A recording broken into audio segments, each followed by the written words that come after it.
wanted you to see him. Now he's there you go. It's my fallback. Hi. Hi. All right. Man, thanks for being here. Thank you for having me. Cory and I have done this a couple times. We did the first one down in Austin and then once in Houston. And so I just love when guys get a chance to hear your life. So it's good to have you here today. So let's do this. You know, you're here to tell some of your story, but one of the things I want to know about is, gosh, you've been on the road a long time. You've done a lot of things. You probably outlasted a lot of people that you started in the music business with. And I'd like to hear some stories. You know, favorite song you wrote, story behind a song you wrote, you know, cool people that you've met, favorite people you've met along the way, biggest surprise about your career, anything like that. So, Just a few things. Okay, well, I made some notes last night, so. okay. One of my favorite stories is the day I met George and Barbara Bush. I was singing the national anthem at the Houston Texans game, and they said right before, I had my jersey on, I was ready to go, and right before I was about to go out there, they said, hey, do you want to meet the president, former president, George and Barbara? They're here to watch the game. I said, well, of course, yeah, sure. So we walk out on the field, and all of a sudden I'm surrounded by a bunch of men in suits and earpieces, and so Secret Service surrounding us. And here he comes, and here she comes, and they're waving and walking out. And they come up, and they say, this is the First Lady, this is Barbara Bush, it's very nice to meet you. And Mr. President, this is Cory Morrow, is going to sing the national anthem. And he grabs my hand, he goes, oh, I'm going to sing the national anthem, are you? Oh, say, can you see? I can't remember the rest. And have you ever seen the Saturday Night Live Dana Carvey impression? It's so spot on because he's shaking my hand, he's laughing, and then he just pulls me in and he goes, don't forget the words. And Barbara heard it and she just goes, wow, slaps him on the shoulders, boom, and she goes, George! And he's still holding my hand and he goes, he did the laugh, and I'm standing there, I'm just like, is this happening? And then, good luck to you, and then I walk off, and then they say, you know, Mr. Cory Morrow is going to sing the national anthem, take off your hats and stand up, and I'm just like, what just happened? And I sang it and killed it, and then, what's the pitcher, I always forget his name. He pitched for the Astros, and he had steroids, and Clemens, yeah, he's a very nice guy. He came up and I saw him come along the side of the field. And he's like, great job! High-fived me. That was it. Yeah, that's nice. So I met Roger Clemens and George and Barbara in the same day. Oh, that's cool. That's cool. All right, that's one. Yeah. Tell us about songs and people, wherever you want to go with it. One of my other favorite stories is I'm officially one of the first people to ever get arrested in Texas for racing on the weekend where they decided that racing on the highways and anywhere else was an arrestable offense. It was coming back from skydiving in San Marcos on I-35, and I got up to 120 with my buddy Warren Lee, who was sitting in the car next to me, and I said, this is what it's like when we're at terminal velocity coming out of that airplane. I had done it a few times. I was like, come on, let's go skydive. He's like, okay. So we're driving back, and I said, this is what terminal velocity is, 120 miles an hour. And I opened the sunroof and I said, let's stick our heads out. And so I'm driving and he said, that's great, let's sit in.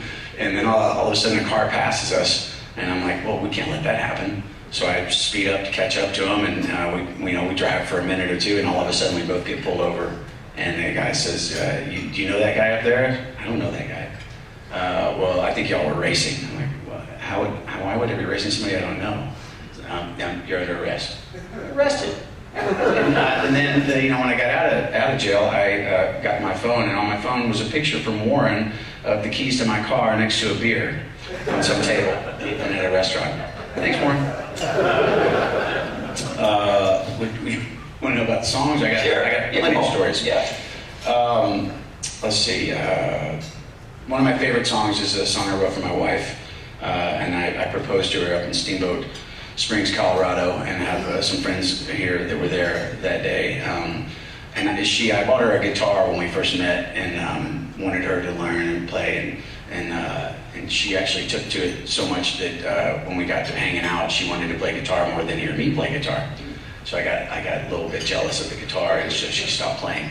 And she put the guitar up. She names everything. She named her guitar Isabella, and I knew I wanted to marry her, and so I had this idea of writing a song to the guitar to help me write a song to marry her. And so I can play it for you later if you want, but I wrote this song with the guitar to ask her to marry me. At the very end of the song, I asked her to marry me. We set it all up. I'm at my friend's house in Colorado. It's snowing, it's beautiful. He's on the hill overlooking the whole city. And I sit her down in a chair out on the porch, and she's covered in all these blankets, and I sing the song for her. And at the very end, I said, Sherry, would you be my wife? That's the last line of the song. And and I put the guitar down and look at her, and she goes, shut up. And I'm like getting all sentimental, I'm like, I know, I love you. And I pull the ring out and open the box, and she goes, shut up. And I'm thinking, okay, this is getting weird, like, I love you, and will you be my wife? She goes, shut up. And I was like, I need a better answer. I need like a definitive yes or no. She said yes. So, sorry. I wrote down, I've driven 195 miles an hour in a Lamborghini Aventador on I-45 in Houston. Thank you very much. Let's see. Oh, sorry, we're talking about songs. Wrote a song for my daughter. I've got 5 kids, and the youngest is my daughter. And I think I've written 2 or 3 songs for her. 2 of them are named Daisy Diane, so I'm in a little bit of trouble. I'm not really sure what to do about that. Because if you have 2 songs with the same name, how do you, not very good. But I love her that much that I wrote her 2 songs called Daisy Diane.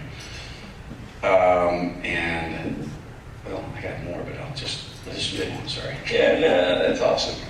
That's awesome. So, do you have like a kind of a method for writing songs, or do they come to your mind, or you sit down and have dedicated time, I'm gonna sit and write a song today, whether it kills me or not? Or... That's what I've been encouraged to do by my manager, and I have a really hard time with that. Back in the day when I first started, I had a job, and I was working at a courier company in Austin. And I would come home, and at night, and all day long, I'd be writing down, just thinking of ideas for songs and trying to write down lyrics and listening to what people would say. Oh, that'd make a good song, and I'd go write it down, stick it in my pocket. And then when I got home, I'd crack open a bottle of booze and light up some cigarettes and turn the TV on and put it on mute. And I'd sit there in front of the TV and just start playing and trying to write stuff based on what I'd been experiencing that day, and trying to think about things to write about, because I didn't really have a lot of life experience in the very beginning, so I had to kind of be creative with the characters and the subject matter of the songs. But a lot of times what will happen is I'll sit down with the guitar and start playing, and a melody will come out, and whatever that melody is making me feel, the words sort of come to me, and then something will happen, I'll say something, and I'm like, oh, I like that, and then I'll go down that avenue and try to finish it out. I love it. I know you said that you don't have a favorite song because they're all kind of like your children or something. Right. They are. It's been an amazing ride. I started writing in about 1994, and I just never stopped. And so whenever I finish them and we record them, most of the time I don't like the way that they ended up on the record, but I think that's just sort of the way it goes. But the song itself, I pretty much love all of them, but I think probably my favorite is one called Always and Forever, and it's been sort of a favorite for a lot of folks as well. It just sort of sums up how I feel about things, and I'm sort of I'm a love song guy. That's good. Sentimental. Listen to this, let's reel it back a little bit. So one of the things I love to do, and one of the things I love about what I get to do in settings like this, is I love hearing about defining moments in guys' lives. So I always say defining moments we pass through, the result of which life is never the same again. And so I'd love to know, so we know that Cory Morrow is a musician, has been on the road a long time, written a lot of songs. Give us the run up to that. Tell us about growing up, what that was like, who you were, how you ended up with the guitar in your hand in the first place. Just kind of bring us up to today. That. Right there. To when I first got my guitar. So growing up, I was born and raised in Houston, Texas. I've got two older sisters. One is 4 years older than me, so we didn't really have a whole lot of social life and going to school together. So she was always in junior high when I was still in elementary, and we kept missing each other. The next one is, she's about 3 years older than me, and she's special needs. She's legally blind. We now determined that she has autism. We spent most of our life growing up just saying that she's mentally handicapped, and so that was a difficult situation growing up. I'd go to school and I'd be embarrassed that she was my sister, and then I'd be nice to her and defend her at school, and then come home and beat her up. Not like beat up have a fist fight or anything, as far as you know. But so my parents divorced when I was about 3 years old, and my father remarried when I was around like 9 or 10, and married a lady in San Antonio. So from like 9 to like 13 or 14, in kind of those important years of life, Dad was coming every other weekend to pick us up. The three of us, he'd come in from San Antonio and pick us up in Houston, and then drive all the way back on Friday, and we'd spend the night Friday, and we'd have Saturday with him, and then Sunday morning he'd drive us all the way back and drive himself all the way back. Put a lot of miles on that Peugeot. And so when we were there, it was really fun for me because there was like 25 or 30 acres of land. There was a horse, there were cows. I had a shotgun, I had a BB gun, I had a fishing pole. We had a tank in the backyard. He bought me a dirt bike, a Honda XR100. I mean, I had everything. There was a pool table in the house, and we had Friday night wrestling on TV, which was live from San Antonio. Kerry Von Erich versus the Freebirds. So you know, I had it going on every time I go see my dad. But my dad was there was not a lot of time for him to be my dad. And so when we were there, it was more like doing buddy things. We'd practice throwing the baseball and football and things like that, and ride the motorbike together. But it was not a lot of him being my father and teaching me things and reprimanding me and trying to keep me in line. And then my mother remarried a guy named Joe. Met him when I was 9. They married when I was 11, and she stayed married to him till he died in 2005. And Joe was a very interesting fellow. If anybody here knew him, they'd know he was the loudest person in the room, and he knew everybody in the room, and everybody loved Joe. He was the life of the party, and but he and I did not get along. Because I was the mama's boy when he came in. I think he was threatened by how much my mom loved me and the relationship that we had. And so it kind of started off on a bad foot when we first met. I was, like I said, 9 years old, and my mom had grounded me, and he was in there watching the Oilers lose again, and I was crying in my room, and I come out crying, looking for my mom, and he's like, I'm making a lot of noise interrupting the Oilers loss, and he said, would you shut up? And I was like, oh, no, you didn't. You know, that didn't just happen. And I'm like, you're not, there's no way you're marrying my mom. And so I kind of went in the wrong direction, starting from the very beginning. And so at the point of my mom getting married, she pulled me aside and she said, listen, at that part in the deal when the pastor says, if anybody has a problem with this, or please stand up or speak now, forever hold your peace. She's like, would you just not, I know that you and Joe don't get along, I think this is going to work out, would you just please stay seated and not say anything? I'm like, looking back, that's way too much responsibility to be putting on an 11-year-old. But, you know, sure enough, she's standing there and the guy said it, and she just looks over at me and I'm like, and I didn't, I stayed down. They got married. So Joe liked to drink, and Joe liked to smoke grass, and Joe liked to go to strip clubs. And so that was kind of his thing. He was faithful to my mom. And I just, for some reason, believed that was the case, but his friends weren't necessarily that way. And so I think that there was this objectification of women that was going on in my life. He wasn't a father figure for me in the sense of he wanted to be my dad.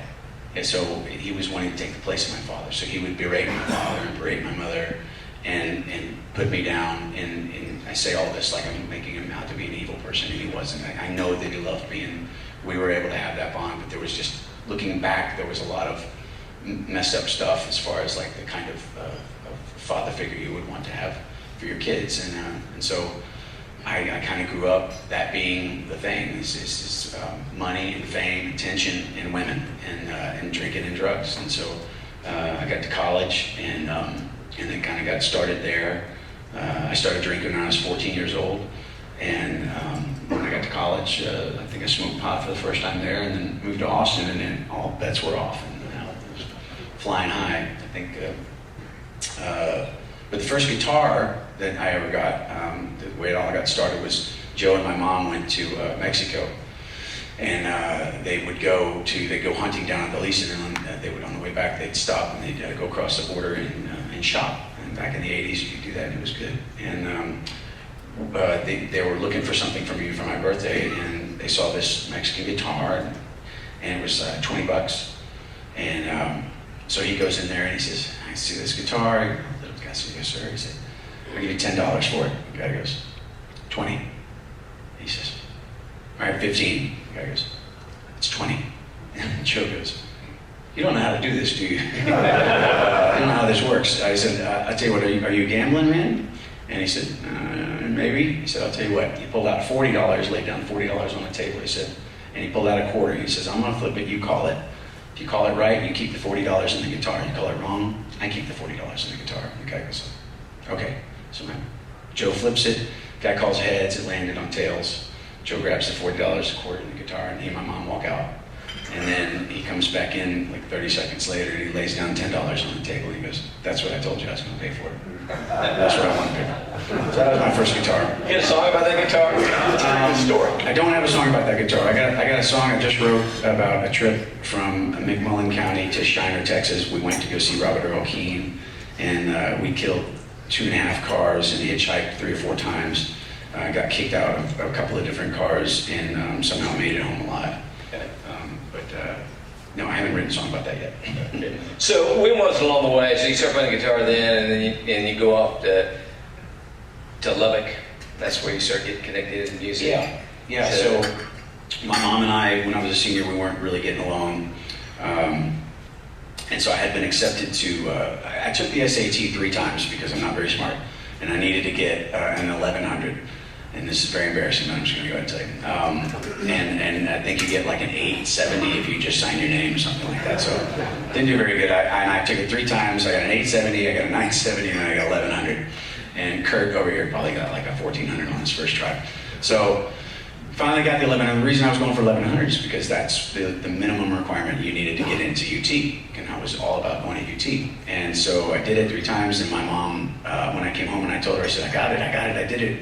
And we took the classes, like the whatever Yale classes you could take. And she said, "What are you talking about?" I said, "I got 1100, I'm going to UT." She goes, "You're not going to UT." It's like, "We've been talking about this for like 6 months. What are you talking about?" "Of course I'm going to UT." She said, "No, you're going to party too much at UT. You can't go there." And that was it. That was like the catalyst. I just was like, I'm going to. So I got a room at A&M and got accepted there. And I had a deposit on a room, and I was so ticked off. And I just said, "You know that place that Joe went to for a semester and he got kicked out because he had gotten in a fight with the president of the Teaks?" And she said, "Yeah, Texas Tech." I go, "Yeah, can we go visit there?" She was like, "Yeah." I said, "That's up in Lubbock, right?" She's like, "Yeah." So we went up there, and I fell in love with it. And it was 9 hours away from Houston, and there was no way she was going to drive up to visit me. So I went to Tech. And I got there thinking that I wanted to do, well, that's a question I'll just go ahead and answer now. I wanted to study like English or mathematics and be a teacher. I really love the English language, and I was apparently decent in algebra. And so I was thinking I'd go up and study to be a teacher. And she's like, no, I'm sending you here so you get a business degree. You're going to have a business background and a business degree. You can do that other stuff later. I was a teacher, and teachers don't make any money. And I'm like, okay. She goes, "You're not going to be happy without money." Okay. So I studied business, and I was terrible at it. So I switched from management to accounting, and that was even worse. And then I got into marketing, and it was somewhat good, but they wanted you to read, and I didn't like to read. So right before that time, I met Pat Green. So I got a 3.0 the first 2 semesters. I met Pat, and I got 2.9. And my mom said, I'm not paying for anything less than a B. So I got a job, and then I got a 2.75, and kept the job. And I was in the fraternity. At this point, I was an officer in the fraternity, And we were playing around at my buddy's house, started off once a week, and then it got to 3 times a week, then it was every night, and I wasn't going to class, and my grades were dropping, and my mom was like, you've got to get this together, you've got to focus. And I'm like, well, I'm in the fraternity, and you're making me have a job, and I'm playing guitar, and I'm doing all these, and and she's like, well, something's got to go. And I said, oh, you know what, maybe school could go. So she didn't like that answer, but so I met Pat, and we played a couple of shows at Bastrop Rocks. The first show, like we had music stands and notebooks, and we had written out, we sat, my buddy had, where we were playing every night, he had a wall of CDs. I mean, it was like $30,000 or $40,000 worth of CDs back then. And it was like going to Hastings. We could just pick a name of an artist, and we'd pull it off the wall and stick it in. We had Jimmy Buffett, and there was John Denver, and there was Kenny Rogers and Willie Nelson, and we're putting them in, and me and Pat are sitting there, and Pat just learned how to play guitar, so he sucked. But I had taken lessons, and I had some ability to play the guitar, and our ears were how we were doing it, because you don't have the computer, you don't have the internet, so we put it in, and we'd be like, what key is that? And if your guitar's out of tune, you're really screwed. But we would get it going, and we'd figure out the basic chords, and we'd play it for the guys, and like, yeah, that sounds pretty right, that's pretty close. So we'd write the words down as best we could, which we got that wrong too, because you didn't have the internet to look up the lyrics. So we got a lot of stuff wrong. The Steelers and Wheel songs, all messed up. But wrote the lyrics down, put a chord over where it was supposed to change, and set them on a music stand, and we sat in front of 100 people, half of which were our fraternity brothers, and they all brought girls, and so first time we played in front of girls, because we were playing in front of like 20 or 30 guys every night. And finally these girls in the crowd was like, oh, this is awesome. And we play, and they're all singing, and we're doing like 99% covers, and he threw in a song that he had written, I threw in a song that I wrote, and they went crazier, and it was just like, and so that was kind of where it started. And we did it again the next week, and it was about half as many people, because they were like, oh, we saw it already. We'd gone to see Robert Earl Keen play at the Baggage Room, and there was maybe 100 people in that place, and that just sucked me in. He's just like this amazing lyricist, and really entertaining and charismatic. His voice was, but I was like, okay. And I'd learned his songs in 3 or 4 chords and some great lyrics, and I was like, this is great, this is what I want to do. And then we saw Jack Ingram open for Jacko Pierce at the Depot Warehouse, and it was hundreds and hundreds of people, and we're looking at this guy, and he's our age, and he's in school at a college in Texas, and he's doing this, and so are those guys. And we're just like, this is me, what is this? This is like a thing. What are these people doing? Look at all these people going crazy about this. Pat and I were like, we need to do this, is what we need to do. And so it that was where it all exploded. A launch pad. Launch pad, that's right. Yeah, that's awesome. Okay, so when you and I talked earlier, saying that launches you end up getting traction in the business and following and stuff. So one of the expressions you used when you and I talked before was about missed moments. That you've had this series of missed moments in your life. You want to tell guys what you mean by that? Yeah, well, my wife and I call them wake-up calls. The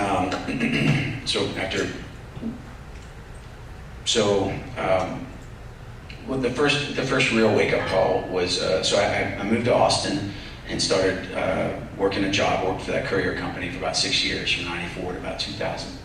And in that time, I had convinced the family shrink that if I leave school for a couple of years and it doesn't work out, I'll go back to college. And she was like, that's a good idea. And Joe and my mom were like, so I get a job, and I'm working, and I'm trying to get things going with the music, and I'm playing wherever I can play. I'm doing open mics, and I'm trying to get things started. And a couple of guys in the fraternity, the KA house in UT, say, come play Burgers and Beer for Thursday night for $100. I'm like, $100? So I did that, and it just kind of started to take off. But a couple of years into it, it wasn't really going where I wanted it to be. And I'm thinking, the time's coming up. It's 2 or 3 years into it, and it's not really where I want it to be. And I haven't been able to quit my day job. And I have a history of depression. Back when I was about 9 years old, I started seeing a therapist. In fact, when I was 12 years old, Joe and I were in a men's group, and I was in a men's group with 40-year-old men. Anyway, on the street, and started drinking, and that made it worse. And I started to drive home, and I had like a baseball bat in the truck, and somebody yelled at me, and I put it in the park, and I jump out with the baseball bat, and I'm getting ready to go at it. with somebody in downtown Austin, and then they ran away. So I put the bat back in, and I drove Jack in the Box, and I ordered everything on the menu, and then I went back to the house, and I just had something clicked, and I just started bawling. I just started uncontrollably sobbing, and then I got mad. It was this mood swing of just epic proportions, and I picked up the food and started throwing it across the room and started breaking stuff and just losing my mind. And I knew what was happening. I knew I was having a breakdown, and I called my sister, and my older sister. And she talked me down and calmed me down and got me to a point where I could get it together and go to sleep. And she said, you should go home, call mom, and go home. I'm going to call mom and Joe, and you should go home. So I went home the next day, and they sent me to their psychiatrist that Joe was seeing, and he suggested that I go to the hospital for a week or two. So they put me into the 7th floor of the Methodist Hospital in Houston for severe depression, and that's where they diagnosed me with bipolar, and I was on suicide watch for the first 24 hours. And you get in there and you have meetings with people that have real problems. I mean, there's some guy in there with AIDS, and he was dying, and of course he was depressed. But I'm thinking, I've got everything you could possibly want given to me, and I'm in here crying because it's not working out for me. But that was one wake-up call, and I got better for a little while. I sobered up and tried to focus on my business and get out of that job. But it didn't hold on for very long. Then I started doing cocaine, and things really took off for me. And there was a night I was out with a buddy of mine that I'd known since first grade, and he somehow struggled to stay up all night just drinking. I did not struggle to stay up all night, and so at 6:30 in the morning, I'm going to drive us home because I was awake. And I'm driving us home, and we're doing 120 in my Porsche because Porsche, I gotta have a fast car, a cool car, and so everybody can see me. And I look up, we're jamming out to that Jet record, and like Cold Hard Bitch or something, and he's loving it because he's drunk and it's funny, and I'm drunk and stoned, and I look up, and not very far from the intersection, William Cannon and 290, and the light goes yellow, and then it goes red, and I was like, oh, doing 120. It's not good. So I downshift, and get to about 60 by the time we get to the light.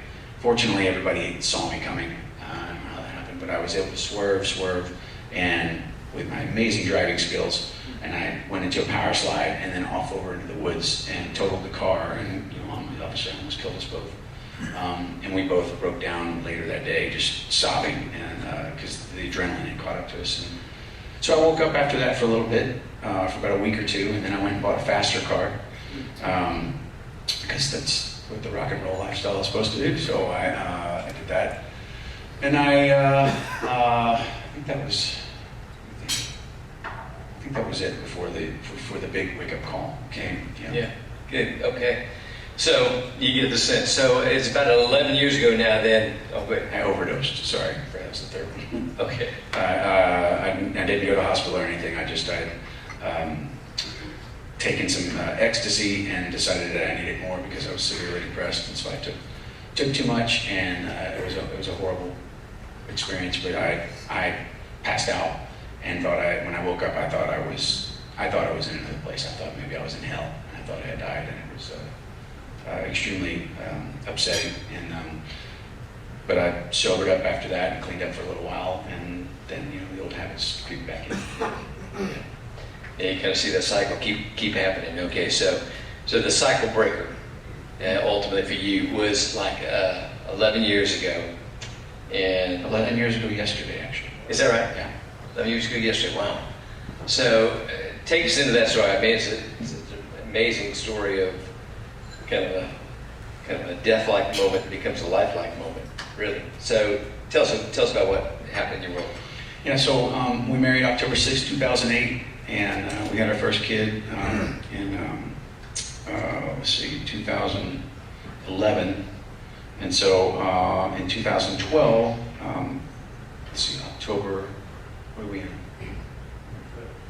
November. October 6th, so it was, so he was, our next one was August 7th, 2012. And so, so this was September 24th, 2012. So we had a brand new baby and a 1.5-year-old. And I had, in the first year of being married, I had, so let me back up. When I met my wife, I met her at a show. We hired her to sell t-shirts because we would hire pretty girls to sell t-shirts. But we had a deal, you couldn't mess around with the merch girls. And all the guys in my band were all single and dogs. And so wherever we went, we were like, what can we conquer? And, but if you messed with the merch girl, everybody knew, because you mess around and then you never talk to her again. And so she'd be pissed off and she wouldn't come work for us again. And I thought if she does a good job, I wanted to come back. So the merch girls were off limits.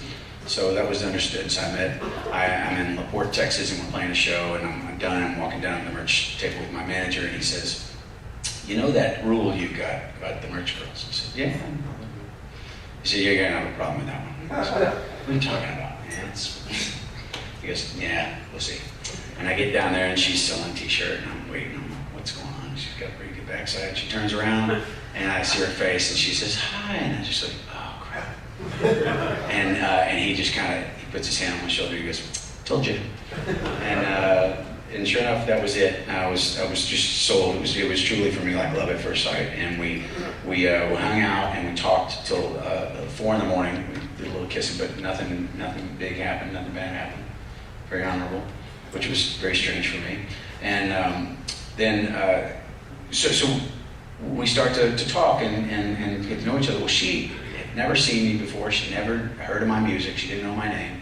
And so the biggest, the one that I forgot to tell you about, the biggest missed opportunity happened about a year before that, just a little less than a year before that.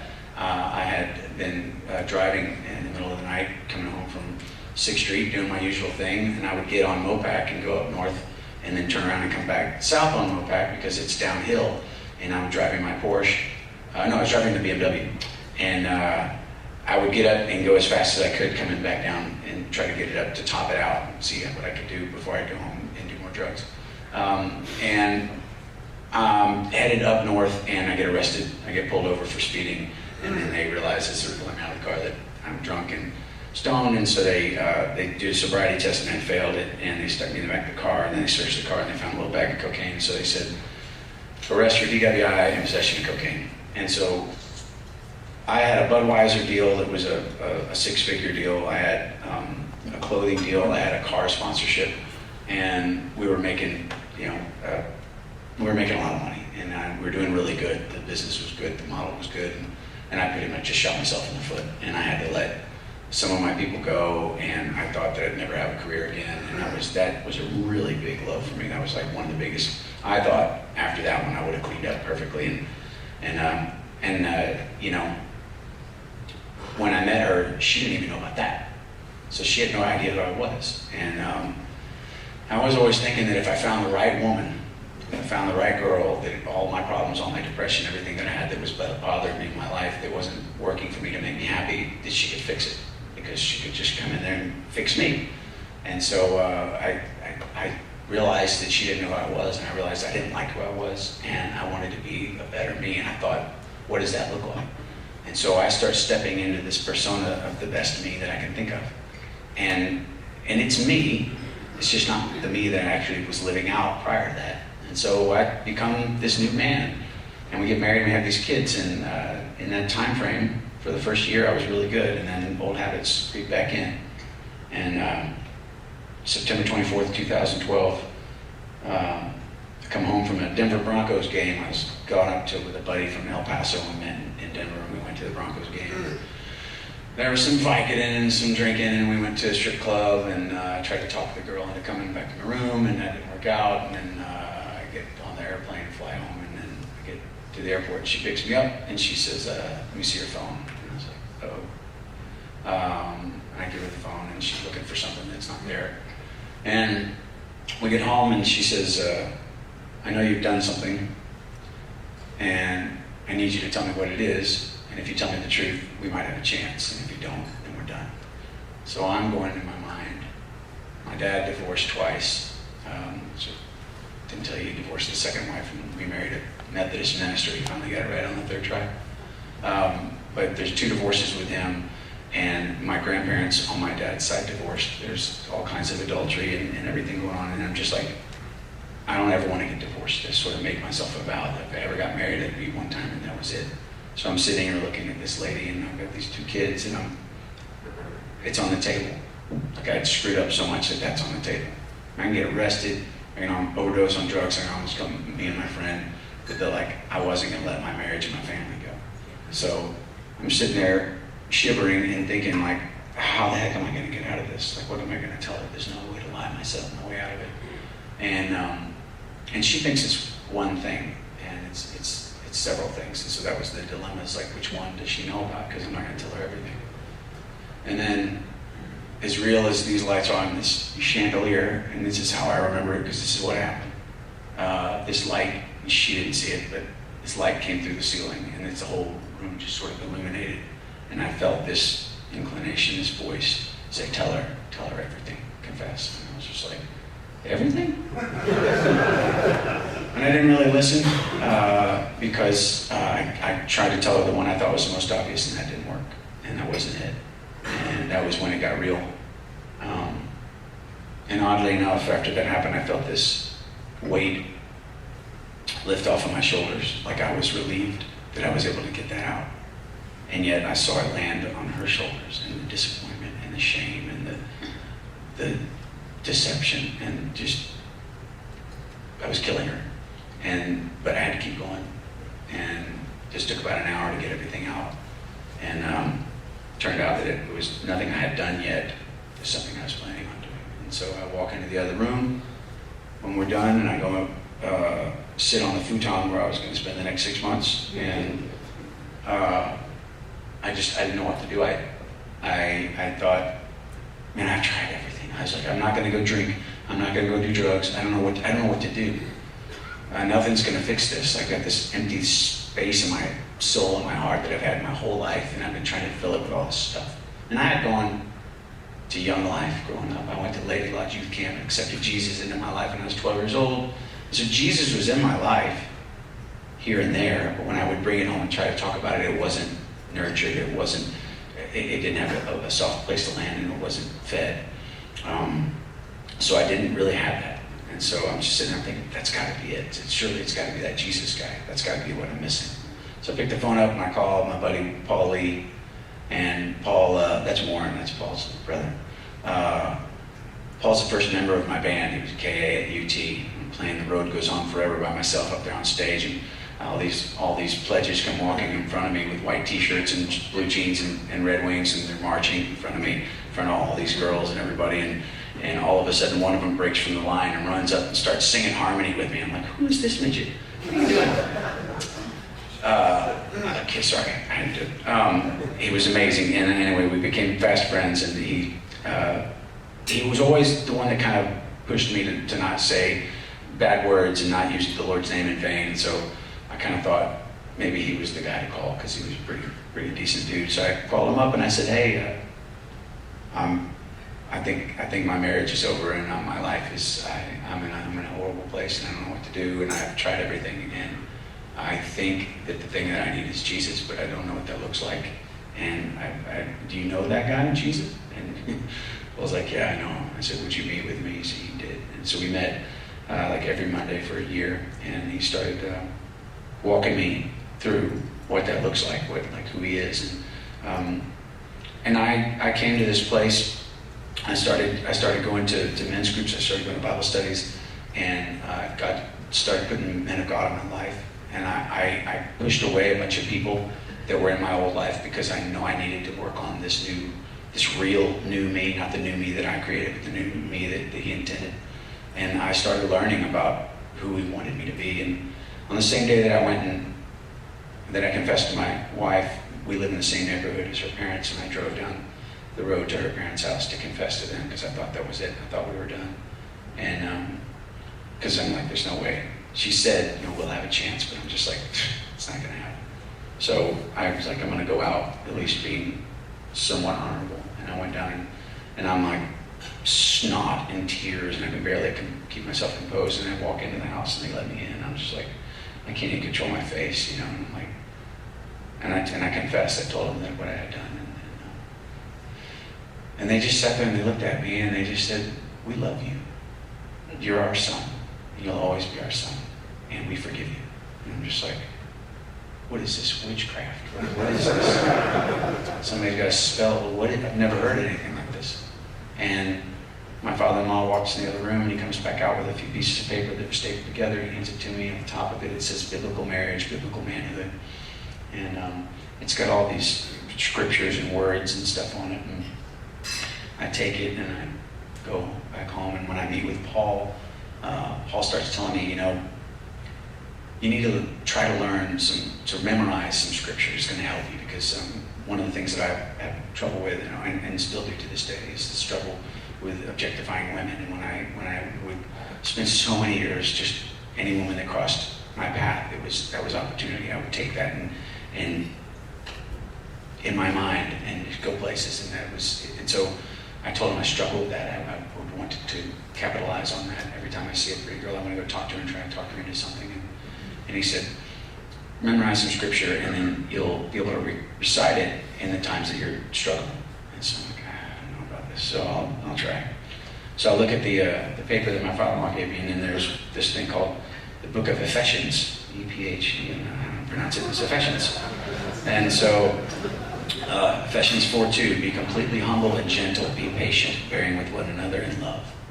I was like, I am not any of those things. I'm looking at each one of them and I'm like, I'm not any of those. So this is perfect, because the Lord is telling me to be opposite of what I've been. I need to fix me. I need a total makeover. Like I used to say, God, break me and remake me. And my mother-in-law said, you need to be careful what you pray for, because God is faithful. But I knew that this house was broken. I didn't just need a remodel. I didn't even need a tear down. Like, I needed the foundation to be torn up and repoured. And I knew that. And as I was learning more about him, going to more classes and talking with people and getting in the Word and praying and understanding who he was and believing like that he's real, coming to that place where I actually stepped into faith and said, I'm going to believe that you're real and everything that this thing says is real, and that you're going to change my life, and that this is what I'm supposed to be doing. I'm going to step into it on faith, and I accept you into my life. And so all kind of on that day, after that weekend, I'd gone to a retreat. But I memorized Ephesians 4:2, and the first Bible study that I went to was at 6 o'clock in the morning. It's an hour from my house, and so I have to get up. It takes me an hour to get ready. So I got up at 4 a.m. and I drove 5 a.m. and I got there at 6 a.m. and I'm walking down the stairs, and on the screen that big as the screen is, it says Ephesians 4:2. First one I ever memorized, and a week after I memorized that, I go to my first Bible study, and up on the wall is Ephesians 4:2. So I thought, well, that's a coincidence, and there's obviously a conspiracy going on, and all the Christians in all the world in the United States are getting together on Saturday talking about what they're going to talk about on Sunday, and it's this big conspiracy theory. And I told my wife, she's like, yeah, maybe you're right, maybe. But this is he speaks to us all in different ways. But my whole life just started to take a new direction and a new shape, and I started walking with him, and I started giving everything to him, surrendering everything to him, and he started changing me from the inside out. And I learned how to forgive people, and I forgave so many people that I knew I needed to forgive, and myself was the first one. And I got to start over with my wife, and I got to start over with my family, and she did not leave me, and we are still married today, and we have 5 children now. And whereas we started with 2, God was really funny. We got pregnant with fraternal twins on the next birth. And I'm thinking, wow, we're going to get some girls and we can be done. And there were 2 fraternal twin boys. So we went from 2 boys to 4 boys overnight, and we finally got a girl. But it's been a journey. It's changed everything in my life, from the music that I play to the people that I hang out with, and what I talk about now when I get on the stage. I have this microphone, and people have to listen to me if they are in the room. And so every full band show, when we're playing our shows, I take 30 seconds out to tell people that I discovered something along the way, and that is I discovered this love. And it's a love that you can't earn, and it's a love that'll never leave you, no matter what you do, no matter how hard you try to run from it. It won't leave you. It's just waiting for you to turn around and say yes, and it's the love of Jesus. And if you know about it, tell everybody you know, and if you don't, come see me after the show. And I made that rhyme. And I'd go to the merch table. So now, instead of going out of the house to go on the road to get drunk, to chase girls, to be an idiot, I go out on the road to go to the merch table, because the merch table is where the real stuff happens. So being on stage and having everybody sing along and cheer and have fun, that's not even what I'm going for. I'm doing that as good as I can do that to honor him, to glorify him, but I'm doing it as good as I can so that everybody that's watching will be wanting to come over to the merch table after I say his name. And so that's where I'm going out to the merch table when I leave the house now. So That's outstanding. So we're going to have you sing a song for us before we walk out of here. yes. And that'd be great. Is there a short kind of bit of something that you would give? If there's a guy here in the room today, because anytime there's this many people in one place, there's somebody for who the wheels are flying off right now, right? You got anything you just kind of offered? Yeah, if you got the wheels flying off right now, I mean, I know exactly what that feels like. And some of you may be here because one of your friends or loved ones sees that the wheels are flying off and wanted you to be here. Don't let the wheels come completely off before you give God a shot. Like, he's real. It is real, and he loves you, and you are his child. And there are a lot of messed up things in this world, and you've got great questions as to whether or not he would allow these things to happen, and why would a good God create this or that. And there are answers to all those questions. But don't let a horrible thing happen in your life before you give him a shot, because he can change everything. He does change everything. And I would just say, give God a shot. You can be around afterwards for a little bit. Yeah. I'll be at the merch That's table. awesome. Well, let's just get you set up. You want to go ahead? Yeah. What's the name of the song?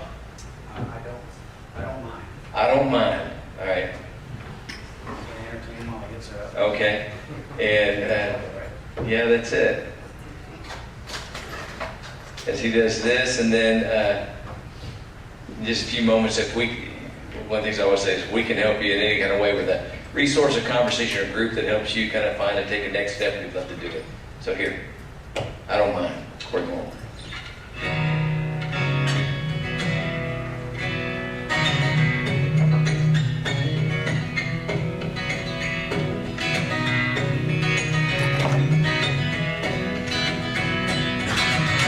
Used to be you could find me out on the town. I'd be pouring my heart out for anyone who was around. I'd be drinking, screaming, crying, throwing money around, trying to get out of my mind, 'cause it's not sound. Filling my days, too much drink and greasy food, finding great big holes in my memory and in the walls of my room. I left the campus, I never quit my college ways. Yeah, back then I thought that living was just outrunning all my mistakes. I held on to freedom like it was all I owned. I never really had it till the day I let it go. And I don't mind giving it all up for you. There's a love divine, all in everything you do. In this world I am blind, but I don't mind. I give it up to you. Yeah, I give it up to you.